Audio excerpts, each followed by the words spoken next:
1900, wow, c'est votre passé. Alors, Serge, André l'a dit tout à l'heure, en fait, la grosse enquête, c'est les informations de sources non concordantes. Et elle a dit qu'il a vécu avec ses grands-parents, mais dans la grosse enquête, il a même vécu avec ses arrière-grands-parents. C'est pas faux. Mais il faut aller à la source des informations. Venez me voir, je vais vous donner l'information. Et qu'est-ce que vous croyez? Et aujourd'hui, là où il est assis, son plus grand regret, c'est de n'avoir pas vu son arrière-grand-mère bénéficier, profiter de ce qu'il est aujourd'hui. Ça, c'est son plus grand regret. Parfois, la grosse enquête, quand ça ne va pas, si papier-là, mystiquement, nous, spirituellement, on pose. Et c'est ce qui est là. C'est ce plus grand regret qui est là. Il a grandi au village. Il est parti de rien pour être là aujourd'hui. C'est un message fort qu'il envoie aux jeunes d'aujourd'hui. Il faut batailler. On peut quitter du village et puis se retrouver là, au sommet. Une éducation rigoureuse. Si ton grand-père est général et que ton père est officier de l'armée, tu penses que on va te donner quoi? On va te donner manger pour mec. On te bouscule. C'est ça. Oui, mais c'est ça. On le bouscule. Et Serge est le seul enfant de sa mère, mais il n'a pas vécu seul. Comprenez toute cette atmosphère familiale dans laquelle il a baigné, tante, oncle. C'était l'enfant de tout le monde, toute une famille. Parce que quand vos parents ne sont pas là, je parle aux Ivoiriens souvent, il faut leur parler, même si c'est le passé. Quand vos parents ne sont pas là, les tantes sont là quand même. Il en a profité. Et ce n'est pas n'importe quel enfant. Parce que dès son bas âge, il savait déjà ce qu'il voulait.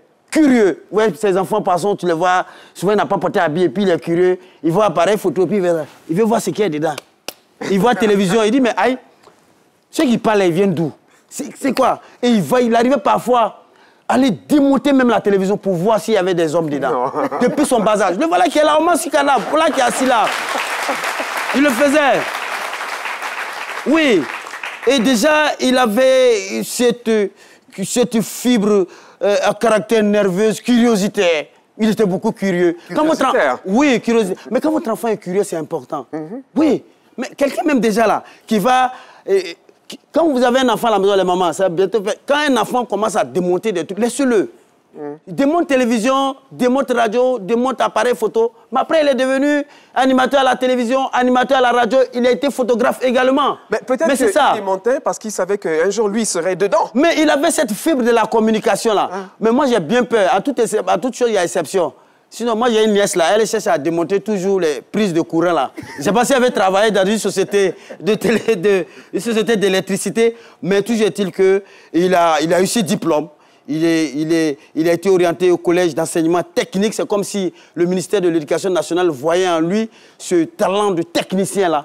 Donc lui-même, contre même son propre gré, on l'oriente dans un collège d'enseignement technique. Et là-bas, il va avoir son CAP, son BET, en tant que technicien mécanique auto. Donc c'est le mécanicien même qui est assis là. Le mécanicien qui est assis là. Et il a tenté. Ça pour vous dire que le bac là, ceux qui n'ont pas le bac, une première fois, deuxième fois là, ne vous découragez pas. Lui, là, je ne sais pas combien de fois il a fait le bac. En tout cas, il a fait bac là jusqu'à... Mais un jour, il a eu. Et malgré tout...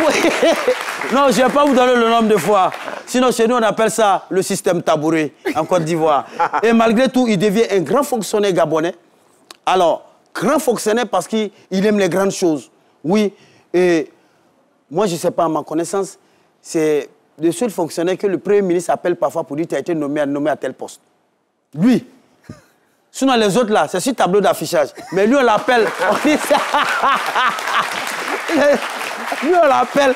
On dit, monsieur Serge, vous êtes nommé à tel poste. Et puis, c'est un homme fort.